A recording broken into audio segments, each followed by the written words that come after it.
Robert Shed Log, Sunday the 5th of April 2020. Hello, I'm Robert and welcome to my shed for this week's Show and Tell. Now last week, if you're watching Shed Log, there was a high-speed thing at the end of me cutting the mortice and something went wrong and the end got cut off. So here's the exciting conclusion.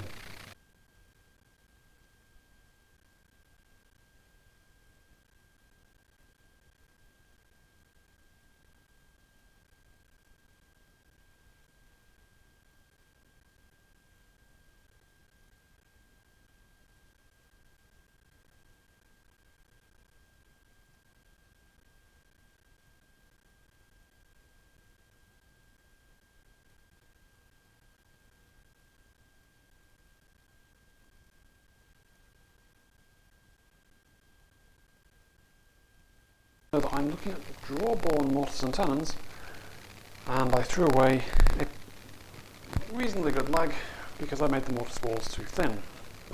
This is a leg. Here's the mortice walls. I've turned it into a drawborne mortice and tenon using a through peg and a blind peg.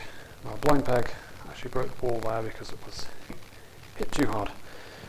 This is the end of plank number 3. This is all scrap wood effectively. Now, as you can see, I've used 10mm hardwood pegs, and that's made a joint that's so strong I cannot even whittle it.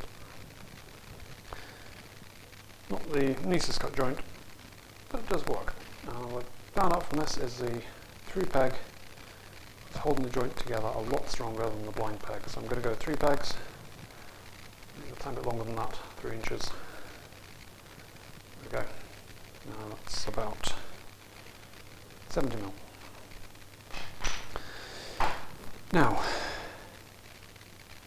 points to note. Pegs as far as possible to the centre of the point of the leg so that any movement due to shrinkage of the wood is reduced, and but still far enough down to the tenon that it can be a solid fit. This is a bit close to this edge, probably a bit deeper than that in real life. That's not too bad for now. So, to make these pegs, I needed to make a drilling jig. Actually, this is 3/4 inch plywood, not balsa wood even, 19mm. So I was planning to use to make the pegs, if you watched last week.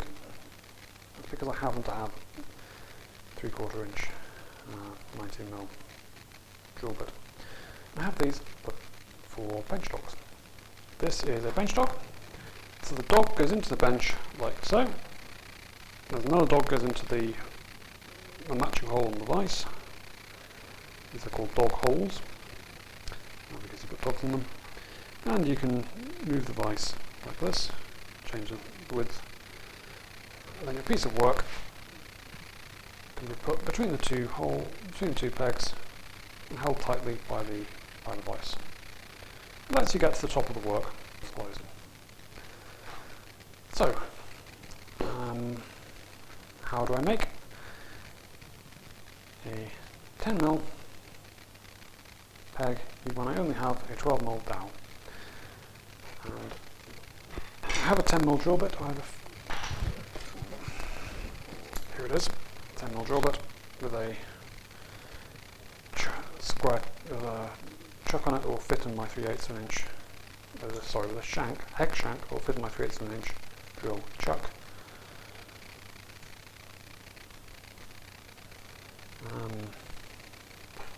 Unlike 12mm bits that just don't. 10mm bits even. So to make this peg for a 10mm hole, I need to first of all make a 10mm dowel plate so that I can reduce the size of this dowel, because I can't go to the shops and buy a dowel the right size because the shops are shut. For those of you, I'm now on furlough, so I should be able to pick up the pace quite a bit. This is a packing piece that came with my washing machine some years ago. I threw it in the shed thinking nothing more of it. They should have taken it away. It was bolted onto the back of the machine, and its job is just to stop the drum from moving in transit. Conveniently it has either 3/8 of an inch or 9.5mm holes, so I just need to drill those out, 10mm. I've got myself something I can use as a temporary dowel plate. It's not brilliant, it's about 1.5mm thick. Ideally you want 2 to 4mm, but because it's shaped it is quite sturdy, so get away with it. At least for the 10 pegs I have to make. It's 8 for the bench and 2 for this joint here. So the problem I had was this is my 10mm metal bit, and it won't go in the hole in a chuck. So I had to make a drilling jig because I can't go to the shops. This is my drilling jig. It's a 10mm socket spanner on a ratchet socket driver, and then what I found was putting that into there, I could seal it in place with a little bit of decorator's tape that I have from when I painted the shed. It's masking tape. That held it firmly enough for a few turns that I could press down, turn, and actually cut some metal away. It's very slow progress. Wasn't as good as using the right tools, but it took an hour and I managed to get the 9.5mm hole turned into a 10mm hole. At which point I can use it to make pegs. So, before I make some pegs, I have one more thing to show you. That is this. This is another jig that I made this week. This is glued together, and I feel a bit bad about that because I said I wasn't going to use any glue in the bench. Actually, this is also glued, but I don't feel as bad about this because it's scrap wood. But yeah, I hit this a bit too hard, broke through this half of this mortice wall and just snapped the wood there. So I glued that back down because that way I can show it to you basically. It doesn't affect the strength of the joint at all. But I'm throwing that away so I don't really care. This one is glued. I reckon it's okay because I'm not using glue in the bench, it's only in the tooling. And the point of this is I can put a drill bit through it and I can make sure that I'm drilling pretty straight. Because if you drill into the bench, into the joint at a slight angle, it can look right when you start off, but by the time you've finished you're half an inch out or 2 centimetres out the other side of the joint, and then your positioning is all wrong in the tenon. So you don't want to do that. And the way I did this is I took a thin piece of wood. This is a bit thick actually. This is equivalent to what I use. This is a cut off from this tenon. So this is on one side and this is on the other. This isn't square. That's been done with a chainsaw. These have been done by my tenons. My tenon saw, they're all roughly straight, but they're not actually straight. So I drew a straight line, marked off 1/2 inches because that gave me 5 fairly even pieces of wood. Drill the 10mm hole through every second hole. It doesn't really matter if this is at an odd angle because it's not going far enough to make a difference. Cut off the drill every second mark, cut off every other second mark. So I ended up with a piece of wood like this with holes in, 5 of them, 4 or 5.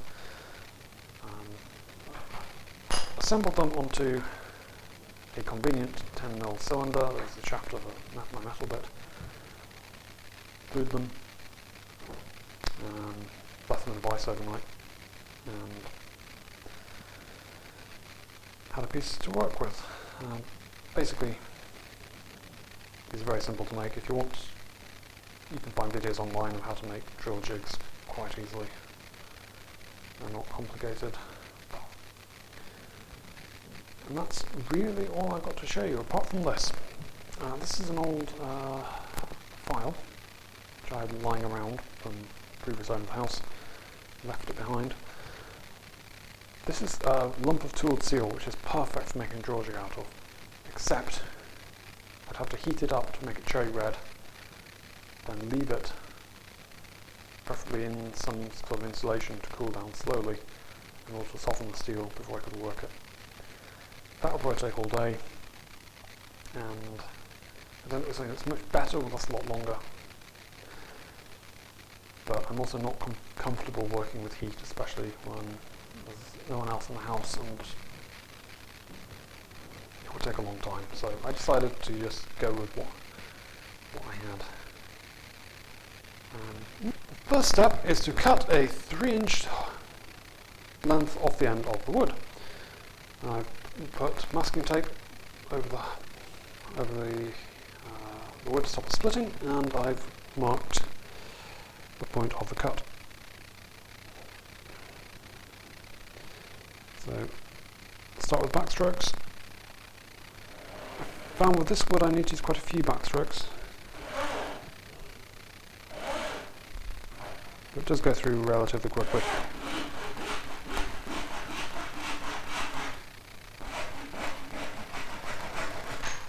There we go. And that gives you a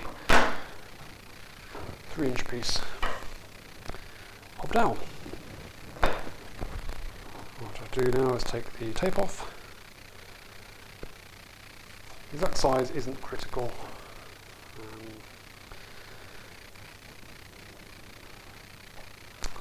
The next step, I'm going to use a takeaway container to catch the swarf, and I'm going to reduce one end to about 8mm.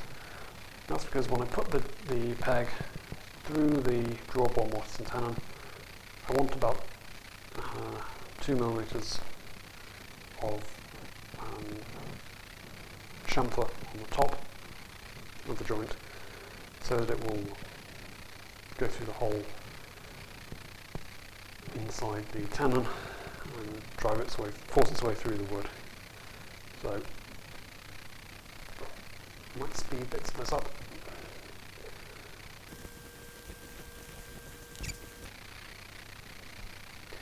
It's not an exact science, but that's about 8mm.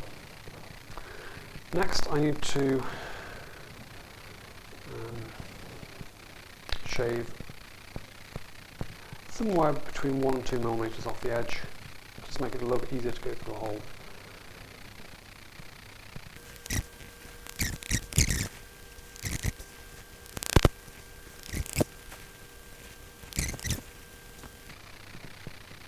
Let's reduce it a bit.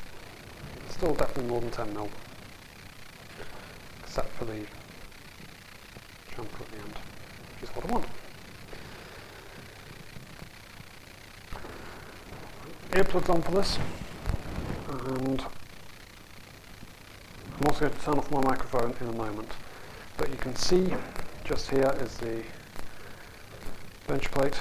I put the peg, another draw plate, so I put the peg into the hole. Unfortunately it's the only place on the bench I can safely secure it. I should have really been doing it over a leg. I don't have that option. The job would be a lot easier with a real bench. So microphone off and stop.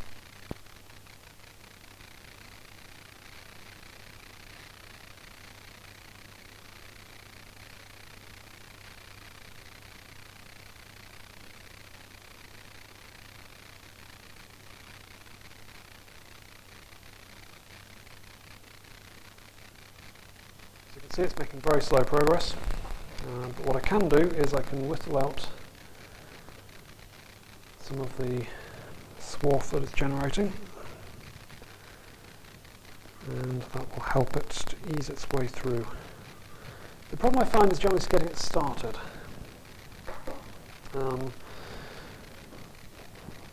So for a job like this you want as much pressure as you can, so hold the lump hammer at the bottom, and if you can swing from the shoulder do so, but I can't really because I've got too much stuff behind me. Right, microphone off.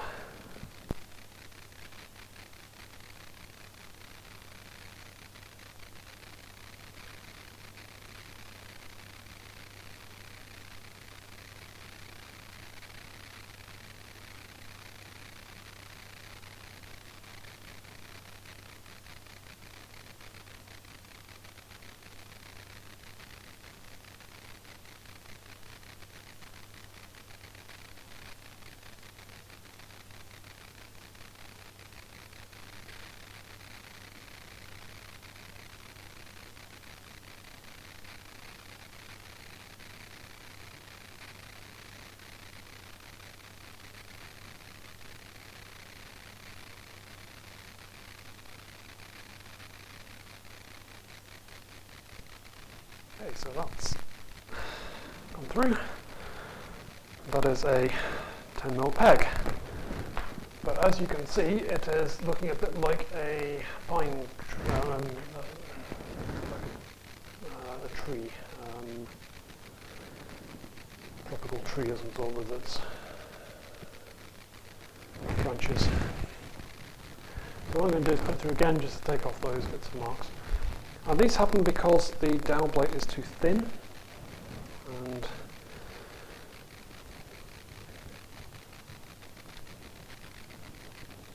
yeah, the wood just splits at the edges and wobbles around as it pushes through. But I can push it through by hand now, because it is 10mm and it's going through a 10mm hole. That would just take off those straggly bits. And there we go, one somewhat messy, perfectly usable 10mm dowel, and I have 3 of them. This week I've also got all 4 legs done with the blind mortices and through mortices. So all I need to do now is get the side pieces done and the top rail, both top rails cut, and then I can attach the bench top, which is going to be just a work knife, and I've got the vices on. Attaching the tail vice is going to be a bit more work. But yeah, getting there slowly. I say I'm on furlough open, so things should pick up the pace a bit. That might mean more frequent chat box, who knows. But until next time, ta-ta!